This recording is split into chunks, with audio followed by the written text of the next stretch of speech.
Welcome back, welcome back, welcome back to another episode of Intimate Conversations with Russell, where I am your host, Russell, and I really appreciate you taking the time out of your day to hang out with me for just a few moments and to talk about something that is near and dear to me.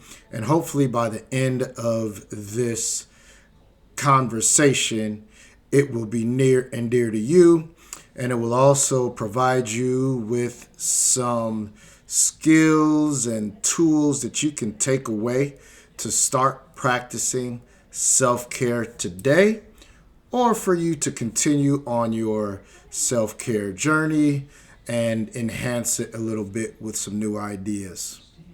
So, why self care? Why self care today? Why self care now? So for me, self care has been super important because it has saved my life. That's why today, that's why now. Because there's somebody out there who is really going through the storms of life and they have no idea how they're going to make it through. There's somebody out there who is dealing with things externally that has the walls closing in on them, if you will. There's somebody out there that has that the sky is falling every single day, every single moment.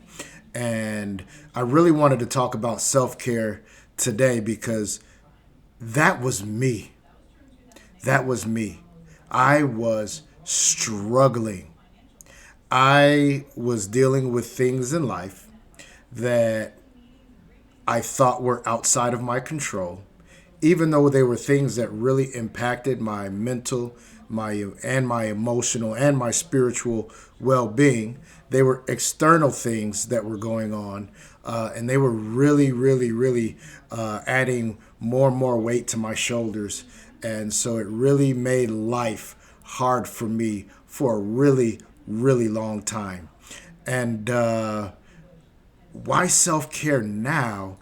So, a lot of you know my sister went to heaven in 2018, and that started a journey of coming back to life.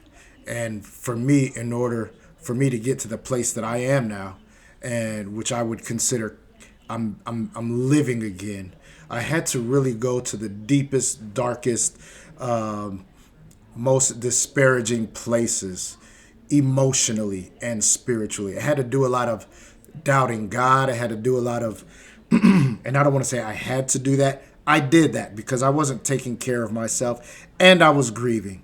And before we go any further, if you're dealing with something like grief, and I'm going to do another podcast on grief, but if you're dealing with something like grief, sometimes all you can do is hold on, and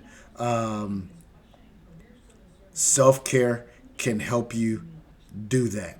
Hold on. Self care can help anchor you.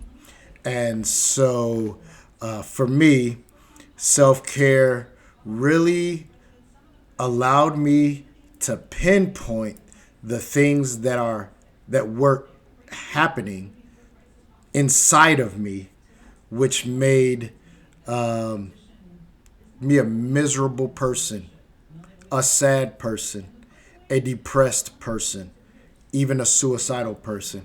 I was absolutely there. I did not want to be here any longer. And then one day, this was probably a year ago, I said, enough is enough. Enough is enough. Nobody's coming to save me. Hear that. I had to say to myself, nobody's coming to save me. And I want you to hear that nobody's coming to save you either. And self care really for me started with self help. Self help can include the process of bettering yourself or overcoming problems without the help of others. And that's exactly where I started. I started reading books. I started listening to self help books in Audible about grief, for one, and the allowing myself and giving myself permission to grieve. That was very important. I had to know that it was okay for me to grieve. And so I did it like the best of them. I wallowed in my own muck and I wallowed in my own mire. And a couple of years passed by without me even knowing that I had made no progress at all. However, I was hanging on by a shoestring and I'm still here today. And that started with self help, giving myself the attention that I deserve. I have one of my spiritual practices. A lot of you may not consider it a spiritual practice, but I consider it a spiritual practice. Is I listen to Audible frequently and regularly. I listen to podcasts frequently and regularly. And what do I listen to? I listen to things that mean something to me. I don't necessarily listen to books that are sci-fi books or stories that people are telling. Some of it is. But mostly it's about how do I become a better person. And so I have Audible and I started listening to books. And then the next step for me, in order to help me retain the information, was that I would listen to the entire book and then I would transcribe chapter by chapter, one at a time. After I've listened to it the first time, chapter one, I'm taking notes all the way through. Read it, digest it, get it in myself. Listen to chapter two, transcribe it, read what I've written, digest it, get it into my soul over and over and over again. And when I'm done with that book, I kind of read my notes, and that really helped to get it inside of me. If you're hearing anything, you're hearing that I was deliberate and intentional about my self-healing, because nobody was coming to save me. Also, podcasts. I listen to 20, 30-minute podcasts, hour-long podcasts. And if it's something that really speaks to my soul, speaks to my spirit, I will transcribe my notes.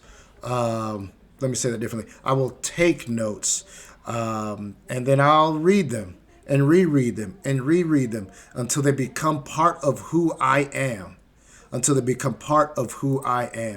And that has really helped me, because whether you know it or not, what you dump in here has everything to do with what comes out of your heart and then comes out of your mouth. And that was really important for me to do that. And I would encourage you that if you need to start anywhere, I would say be deliberate and intentional about reading quality material that is going to help you heal and enhance your life. Next thing that I did is I really started taking care of myself physically. Where did I start? So I've always been a runner. Let me say that differently. I haven't always been a runner. I really started running in 2012 or 2013. So it's been about 10 years. I was quite an unhealthy young person up through my 30s. But in my early to mid 30s, I went to the doctor and I had sleep apnea. He said, "Oh, it's because you're obese." And so I started dieting. That's going to be my next point. But I started dieting and I started losing weight. Started paying attention to what was going in my mouth, and I started losing weight. And in my apartment complex at the time, I had a treadmill. and I would go to the treadmill on lunch. I think I worked maybe 5 minutes away. So I'd take an hour lunch, go 30 to 45 minutes on the treadmill, and then head back to work. And I promise you, one day at a time, one day at a time. And then 6 months later, I had gone from 230 pounds probably down to 200 pounds. And I wasn't even trying to lose weight. I was just trying to not stop breathing in the middle of the night. And so a byproduct of that was that I started to really, really, really feel good about myself. Really feel good about myself. I've always been an extremely confident person. And so when I started losing weight and my clothes started fitting me properly, my confidence increased. And the way that I presented myself to the world drastically improved. My confidence drastically improved, and people noticed. And when people noticed, I felt really, really good on the inside. Needless to say, when my sister went to heaven, that is a practice that I discontinued in my life. I stopped running, man. I stopped running and I gained weight. I didn't gain all my weight back, but I gained weight. I think at my lowest on my physical fitness journey, I was down to about 180 pounds. So I gained about 20 pounds. And I stayed that way for a long time. Stayed about 200, 205 pounds for a long time. And when I started about a year ago attending to my physical fitness needs, the weight started coming off again. I wasn't even tracking it. I wasn't trying to lose weight. I was just trying to get back to what I knew was going to help me feel better on the inside of myself. And that was the way that I felt physically. It's a major thing. So if you're struggling with yourself, I promise you, if you give your physical fitness some attention, it will improve your life. Now, I'm not saying it's going to change your life and the skies are going to open up, because self-care is a holistic strategy. So it's not just your physical fitness, but it also involves your mind, body, and soul. And so physical fitness, though, was so important for me to attend to the needs of my entire self. Next, mindfulness. What's mindfulness? Being aware. Being aware of what's going on around you. Being aware of where you find yourself in this world, right? Not geographically, but what do you do on a daily basis? Who are you around on a daily basis? What are you around on a daily basis? And then being able to take a look and see if those things are benefiting you or if they're harming you. That's super important. And so for me, on my recovery from grief, I've really been a loner. I got married in this process, and I got unmarried, unfortunately. And so for the last year and a half or so, I've been by myself, and I've really haven't been around people where quality relationships have been able to be fostered. And so I had to pay attention what was going on inside of myself. So for me, it wasn't just who I was around or what I was around, but what's going on inside of my head. What kind of self-defeating thoughts am I thinking? I talk to myself sometimes. It looks a little bit like this right now. But I had to pay attention and be aware of these negative thoughts that were ruminating in my mind, a lot of negative self speak. And I had to give attention to that. I had to give attention to that because I once I became aware, I noticed that most of the things that were going on inside of my mind were self-defeating thoughts. They were self-destructive thoughts. Even though my physical fitness was coming in line, even though I was reading and feeding myself with positive information, I wasn't intentionally aware of what was entering my mind. And well, I was aware of what was entering my mind, but I wasn't aware of my day-to-day thoughts. And so I had to become aware of that. And when you're dealing with grief, your thoughts are so important.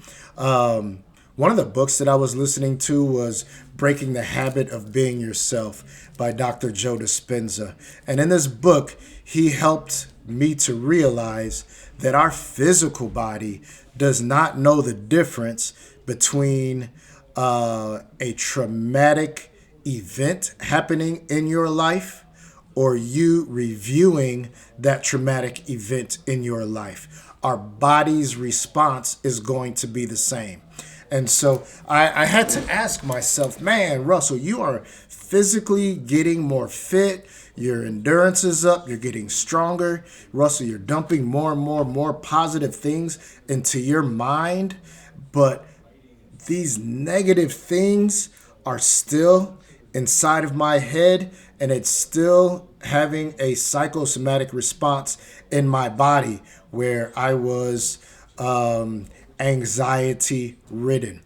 Is anybody out there anxiety ridden? Does anybody know what anxiety feels like? Does anybody know what panic attack feels like? Does anybody know what being nervous all the time feels like? Does anybody know what telling yourself you're a piece of crap all day, every day feels like? Well, that was me. That was me. And so becoming aware of the thoughts inside of my mind helped me to wrestle with those thoughts, kind of grapple with them, so that every single time a negative thought, negative emotion was taking place inside of my body and inside of my mind, I taught myself how to be aware that it was happening, and I gave myself attention in that moment to counteract that, right? So I did a lot of self-affirmations. Oh, that's a lie. That's not true, Russell. Those type of things. And that really, really helped me to get hold of myself. And it's really become an integral part of self-care for me.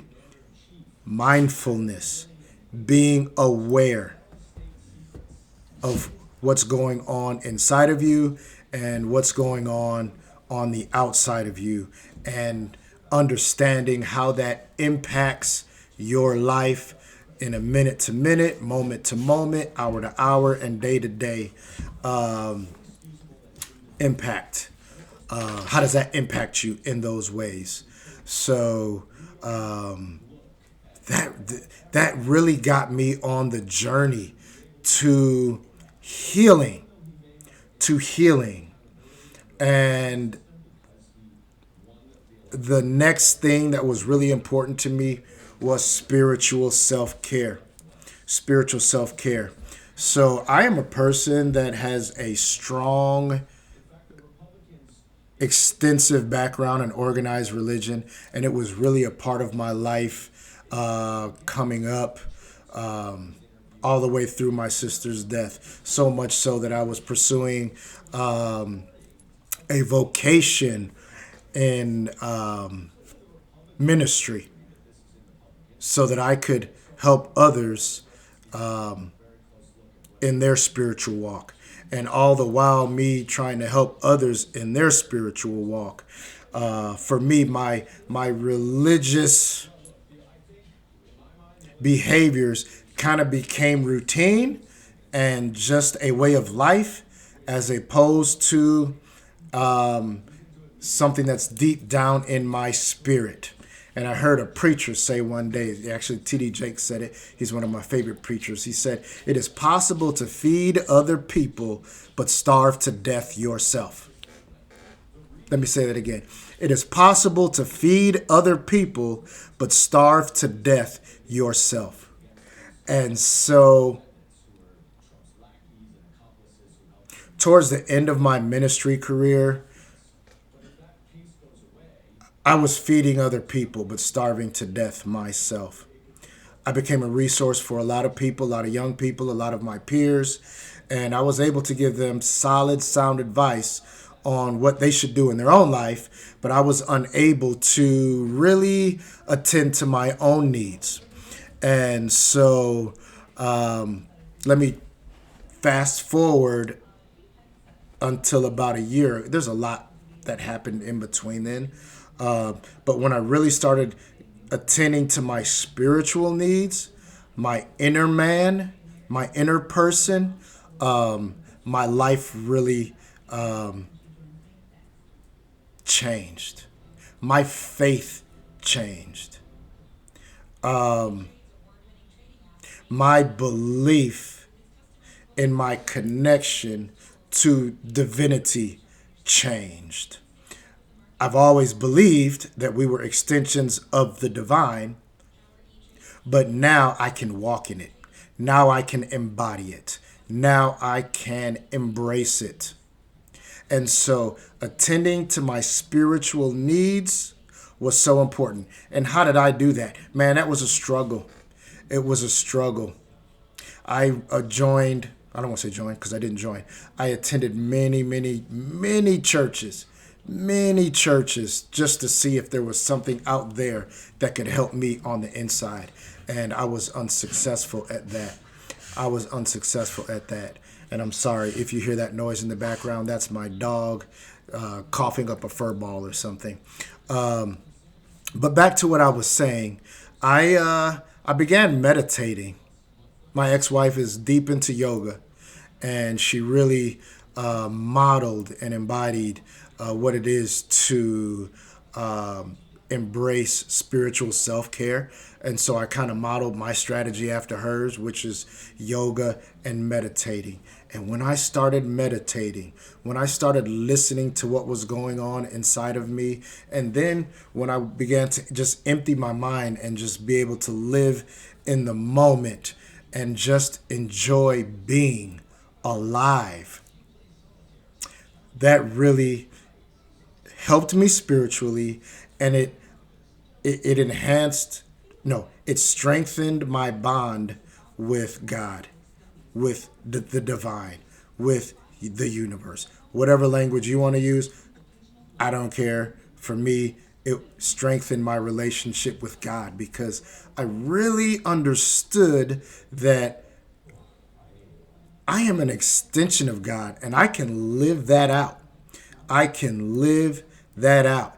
And if I'm an extension of God and He knows the very number of hairs upon my head, and He has plans to prosper me and to not do me harm, then I can absolutely get up and operate in the spirit in which I was born. And the spirit in which I was born was that of an extension of God. And I'm here to tell you that has really enhanced my life, my self-confidence in a major way. And next, I want to talk about addressing, I should have addressed this earlier, my physical needs, but this is an extension of the physical needs. What was it that I was putting into my mouth? What am I putting into my mouth? When my sister went to heaven, I really got knee deep into substance abuse. Began to drink a lot. Oh, man. Like a fish. Absolutely like a fish. I got prescribed controlled substances from my doctor to help me with my anxiety that happened to be addictive. I didn't know that at the time. And so mixing these substances and alcohol together, man, did a job on me, man. It did a job on me. So I had to pay attention to what was going into my mouth. And so I stopped drinking and I stopped taking those pills that I was taking. And that was hard. That was an adjustment because those things were coping mechanisms for me, and I had to figure out a new way to cope. I had to figure out a new way to cope. And so, hold on. Legend, give me a second. I had to figure out a new way to cope. And so I started juicing. I started juicing. I started researching juicing, and I went and bought me a juicer. You don't have to buy you a juicer, but just pay attention to what's going on in your mouth, what's going in your mouth, and be aware that what goes in your mouth is going to impact everything about how your body functions and how you feel on the outside. And so I started juicing. So now I juice, what goes in my juice? Kale, ginger, apples. I'm not telling you the portions. You can look that up yourself. But kale, ginger, apples. I juice beets now, celery, cucumbers, and I just incorporated parsley. I saw some health benefits online about parsley, so I incorporated that, and that really changed the way that my body responded to the health foods that I was eating, right? Outside of the juicing. So when I changed what I started eating, I eliminated sweets, I eliminated carbs, any added sugars, anything that's going to spike my sugar, I eliminated that. And I lost weight. But when I really incorporated the juicing, I'm down to 173 pounds, which is almost at my target weight of 169 pounds. So give attention to the things that you put in your mouth, and be aware that what you put in your mouth is going to have a direct impact on the output that you're able to have as you go about your day-to-day life. So, in review, physical self-care, spiritual self-care, mindfulness, being aware of what's going on internally and externally, mental health, self-help, and then just self-help. You know, sometimes you have to help yourself because there's nobody coming, man. There's nobody coming, and it starts with you. And what I've learned is that once you take the initiative to start your personal journey of self-help and self-care, the people, the community that you need will come. What's the saying that when the student is ready, the teacher will appear? When the student is ready, the teacher will appear. And so I'm here to encourage you to really give some attention to self-care. We're in some very precarious days and times right now, specifically me, and those of us in the Los Angeles area. These fires going on, man, it's kind of like the world has stopped for us, and we are just stunned. We are stunned. I was in Pasadena today picking up my car from the shop, and when I got there, it was covered in ash and soot. And I was like, oh my God. So be aware of what's going on in your life, and let that be an indicator of how much self-care you're going to need, what type of self-care you're going to need, and do it, and do it, and do it. Your body is talking to you. There's a great quote that says, these pains that we feel are messengers. Listen to what they're trying to communicate. Listen to what they're trying to communicate. So I thank you so much for taking the time out of your day to spend a few moments with me. Take care of yourselves. Take care of each other. Like, subscribe, and share. It helps the algorithm, helps me grow my channel, and it'll help me bring more quality content like this to you. Like, subscribe, share. And as always, the light in me sees the light in you. The divine in me sees the divine in you. Holla at your boy. Peace.